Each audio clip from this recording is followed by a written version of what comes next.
Students, आज हम बात करने वाले हैं एटम के बारे में। एटम एटी सबसे चौथी यूनिट होती है जो किसी एलिमेंट की प्रॉपर्टीज को मेंटेन करती है।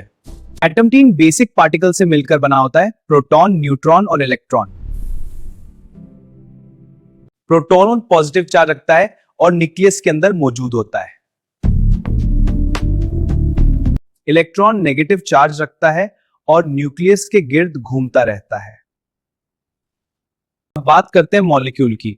मॉलिक्यूल एटम्स का ग्रुप होता है जो केमिकल बॉन्ड के जरिए जुड़े होते हैं। मोनोएटॉमिक मॉलिक्यूल सिर्फ एक एटम पर मुश्तमिल होते हैं, जैसे हीलियम।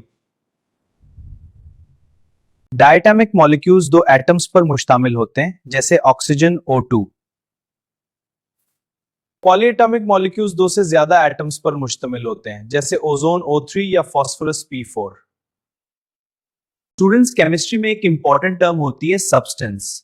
सब्सटेंस वो प्योर फॉर्म ऑफ मैटर होता है जिसका कंपोजिशन फिक्स्ड होती है। डेली लाइफ में भी हम कई सब्सटेंसेस यूज करते हैं, जैसे नमक सॉल्ट, चीनी शुगर और पानी water. Examples of pure substances में सॉल्ट, डायमंड और सल्फर शामिल हैं। जैसे नमक जो हम खाने में यूज करते हैं वो एक प्योर सब्सटेंस है। अब बात करते हैं एलिमेंट की। एलिमेंट वो सब्सटेंस होता है जो सिर्फ एक ही टाइप के एटम से मिलकर बना होता है।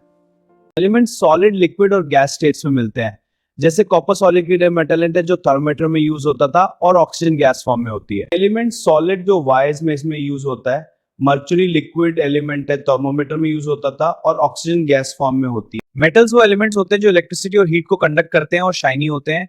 डेली लाइफ में मेटल्स का यूज वायर्स, यूटेंसिल्स और कॉइन्स बनाने में होता है। नॉन मेटल्स इलेक्ट्रिसिटी कंडक्ट नहीं करते और जनरली डल अपीयरेंस रखते हैं। एग्जांपल के तौर पर कार्बन जो पेंसिल के ग्राफाइट में होता है एक नॉन मेटल है। मेटलॉइड्स वो एलिमेंट्स होते हैं जिनमें मेटल्स और नॉन मेटल्स दोनों की प्रॉपर्टीज होती हैं। इनका यूज इलेक्ट्रॉनिक्स में होता है, जैसे सिलिकॉन जो कंप्यूटर चिप्स और मोबाइल फोन्स में यूज होता है। केमिस्ट्री में हर एलिमेंट को रिप्रेजेंट करने के लिए एक सिंबल यूज होता है, जैसे H हाइड्रोजन का सिंबल है और O ऑक्सीजन का। सिंबल लिखने का रूल ये है कि पहला लेटर कैपिटल होता है और अगर सेकंड लेटर हो तो वो स्मॉल होता है। जैसे सोडियम का सिंबल N होता है, N कैपिटल और स्मॉल।